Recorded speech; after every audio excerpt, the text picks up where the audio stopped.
They came to Sacramento and set up their headquarters in Sacramento for a number of reasons.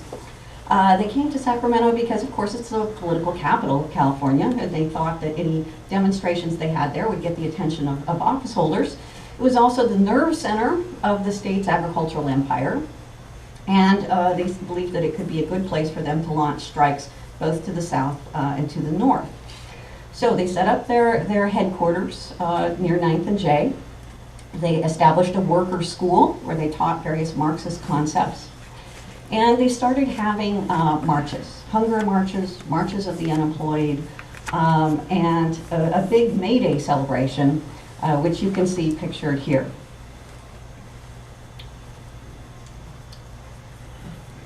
There's another one of Rebecca's beautiful images of this May Day celebration, which was covered in the Bee. Now, as the communists began to have these highly visible marches in Sacramento, a number of the Sacramento business leaders began to get very nervous. And they began to talk about the need to come up with some sort of strategy to contain what they saw as the communist threat.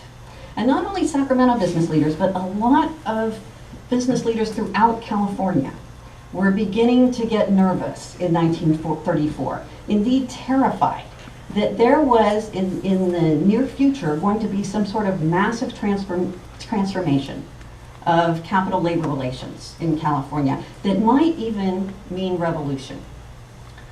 Because we need to remember what else is happening in 1934. Upton Sinclair, the socialist author, was running for the governor of California. He got the Democratic nomination for governor when the primary was held in August of 1934.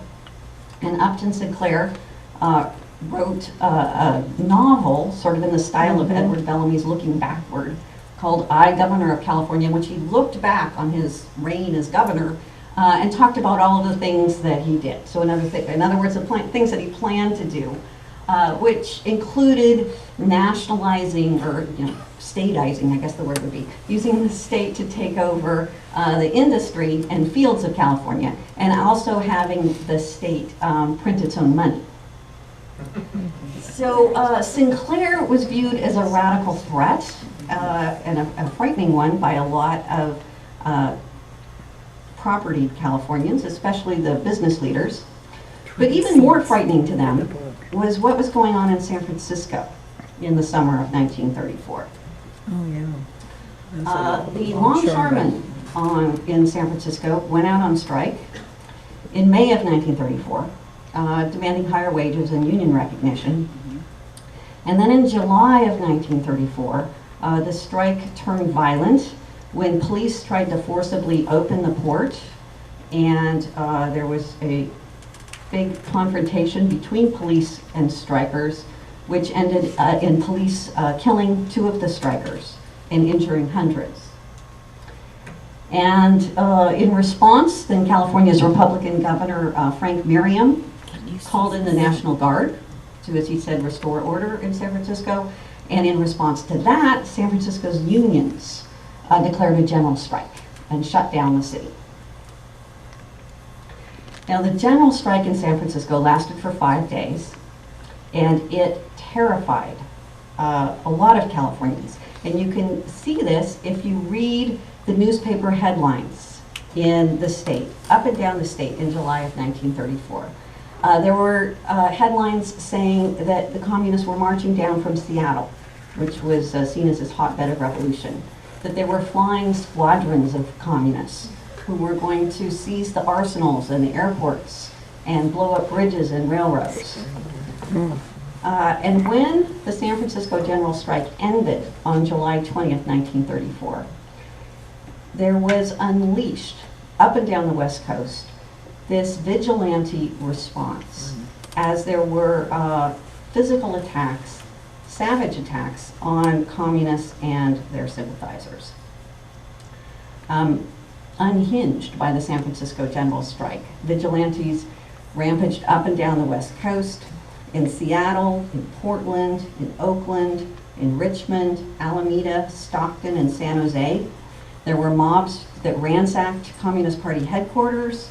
They smashed furniture, they burned buildings, In Berkeley, there was a mob of 300 that surged through the city, throwing bricks through the windows of suspected communists, bricks that had a message wrapped around them that said, "Leave town or you will die." In Hayward, they put up a big public scaffold with a noose and a sign warning Reds that if they didn't leave, that this is what would happen to them. But in Sacramento, they did not have vigilante attacks. Instead, what happened is that state officials got together with local officials and decided that they would use the state's judicial system, the legal system, to confront the communist threat. Here is a cartoon from the Sacramento Union that shows, and the Sacramento Union was actually the liberal paper in Sacramento at the time. You can believe that. And it shows the state drive kicking the Reds out of California. And up and down the state, all of the newspapers were very favorable of this big Red scare in California in 1934. So that is the context for this raid that I began with this morning, this evening, whatever time it is, on July 20th, 1934 at noontime. Here is a picture of a policeman looking up at the broken glass in the door that was smashed in of the Communist Party building. And here's another policeman posing with one of the signs that was seized. So as I said, these Communist Party leaders were then arrested, marched down to the jail, and charged with criminal syndicalism. And 18 of them would go on trial in the Great Sacramento Conspiracy Trial, which would begin in January of 1935. And let's talk about that charge of criminal syndicalism. Criminal syndicalism was, this was a law that had been passed by the California legislature in 1919 during the first Red Scare, right after the Bolshevik Revolution. And the criminal syndicalism law essentially said that you could not belong to a revolutionary organization. And this is, it was somewhat of a contradiction because the Communist Party was legal in California and it fielded candidates in every election. Sometimes they would get over 100,000 votes. So the party itself was legal, but then there was this state law that said you couldn't belong to an organization that advocated overthrow of the government. So the party was legal, but belonging to it was not. And in practice, it was used against a few hundred people from 1919 through the early 1920s. It was used against leaders of the industrial workers of the world and of the new Communist Party. And the person who challenged it in court was this public menace here on the right. This woman, Anita Whitney, is a middle-aged Oakland club woman who liked to wear funny hats. And she was a middle-class woman from Oakland. She was the niece of a Supreme Court justice, actually, a very conservative Supreme Court justice named Stephen Field. And she had been active in suffrage politics and temperance politics in California, and also in the industrial workers of the world. And when the new Communist Party formed, she joined it. And then she gave in 1919 a public speech denouncing lynching of African Americans in the South and was promptly arrested for criminal syndicalism. She was put on trial, convicted, and then she appealed her conviction on the grounds that she said the criminal syndicalism law was unconstitutional.